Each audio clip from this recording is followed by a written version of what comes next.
Hi, everyone. Thanks for the invite. I think my presentation, I've kind of aged out of the previous group, not necessarily looking for funding or anything like that, but definitely wanted to share something that may be inspirational for the kids, as well as other adults who are teaching kids about design thinking, systems thinking, and all of the other things that allow us to be more generative.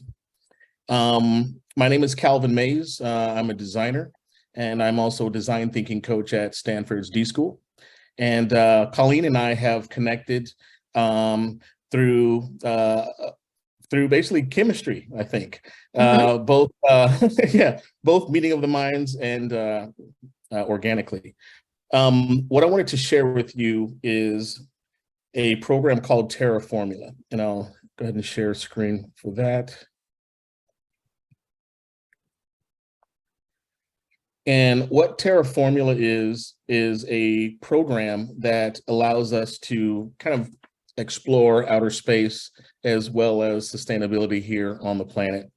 And what it truly is an analog multiplayer serious game. So for any of you that are interested or have played or currently play serious games, this isn't a button masher game where you fight people for points and things like that, but you truly are learning to navigate ambiguity.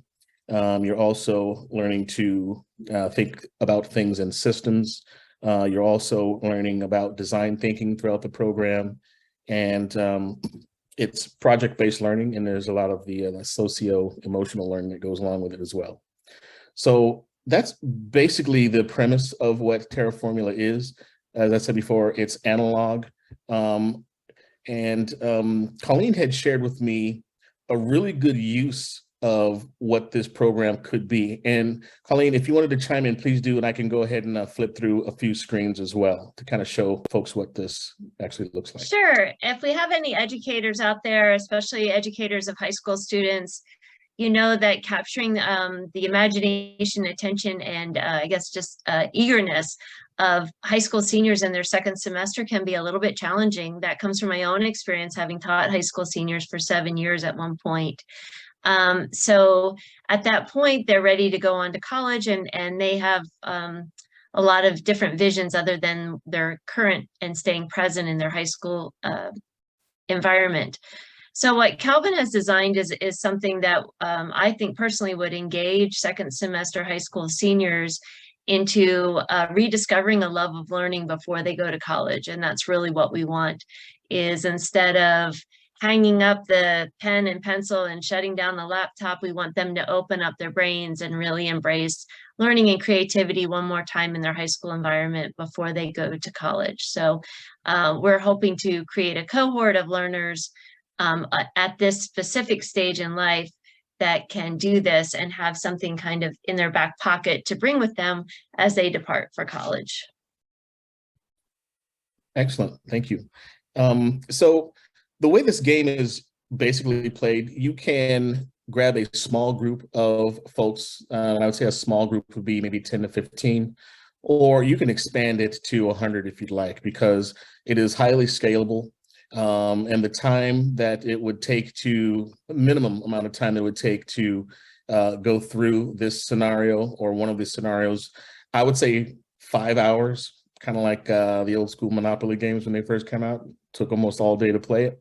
But you can go from that 5 hours to a day, a semester, or an entire year or longer, depending on how detailed you want to be with gameplay and how far you want to explore.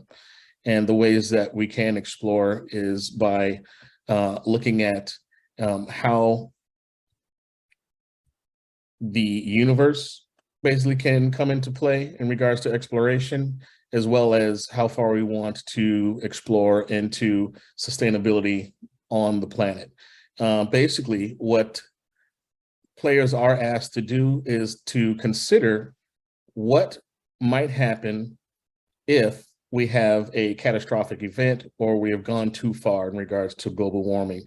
And one of the scenarios asks us to think about finding materials on Earth or in low orbit that can help us to create basically a engine, kind of like a rebirthing engine or a terraforming engine. And then there's gameplay that goes along with like geocaching, as well as finding these elements so that we can then make this apparatus to then reverse the effects that have kind of brought us to a bad place.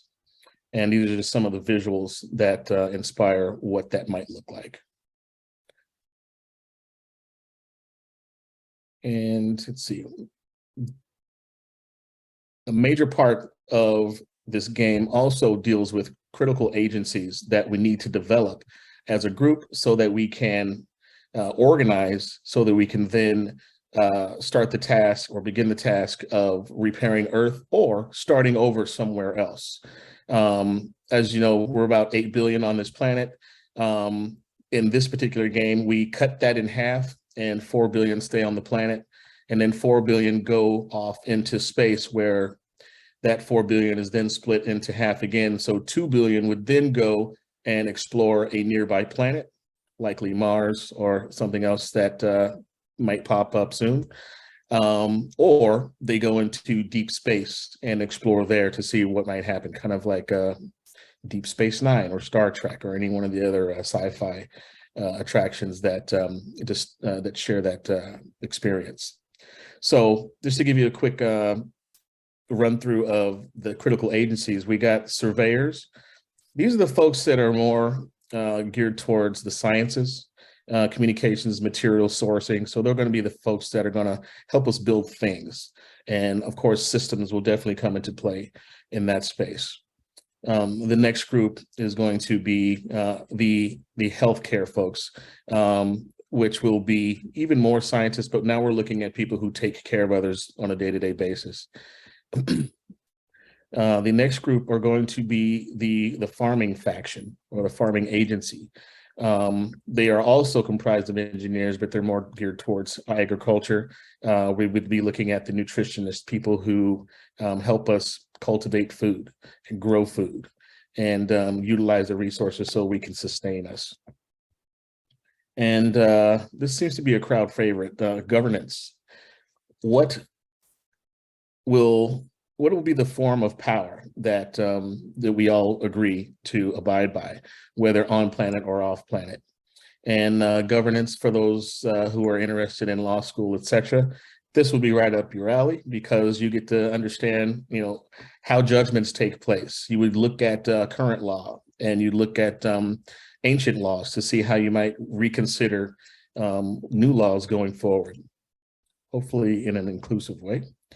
And then we have the contractors. These are the folks who don't necessarily fit into a specific faction or an agency, but they kind of filter in those different agencies where they can. So we call them contractors.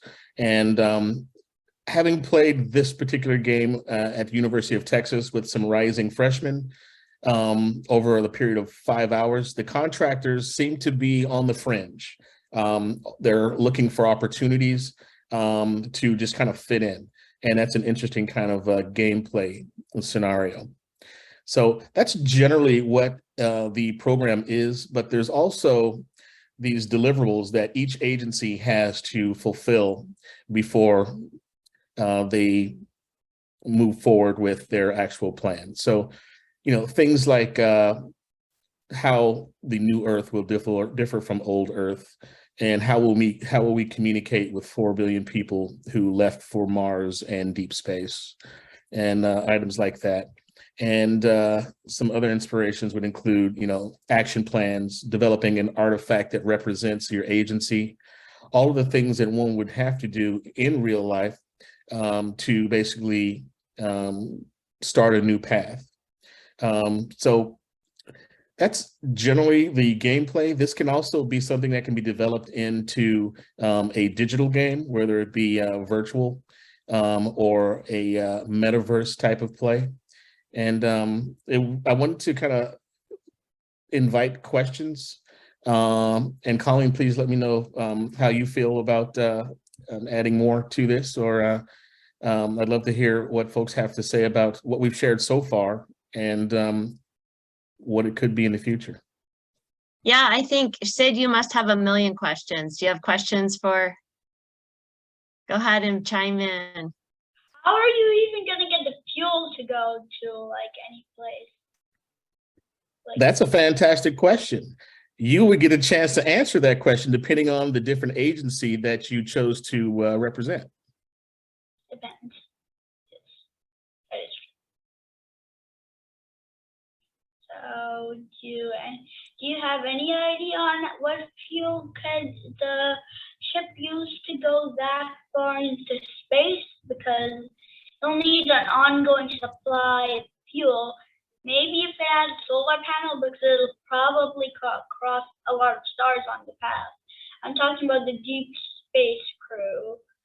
And if there's a solar panel, there's a lot of stars in space. And how are they going to navigate the ship? Because who knows if they're going to just go into an asteroid belt without knowing. That's a brilliantly fantastic question, Sid. And I don't know the answer. And I'm glad that I don't know the answer, because I think your age group are going to be the folks to figure out how to do that.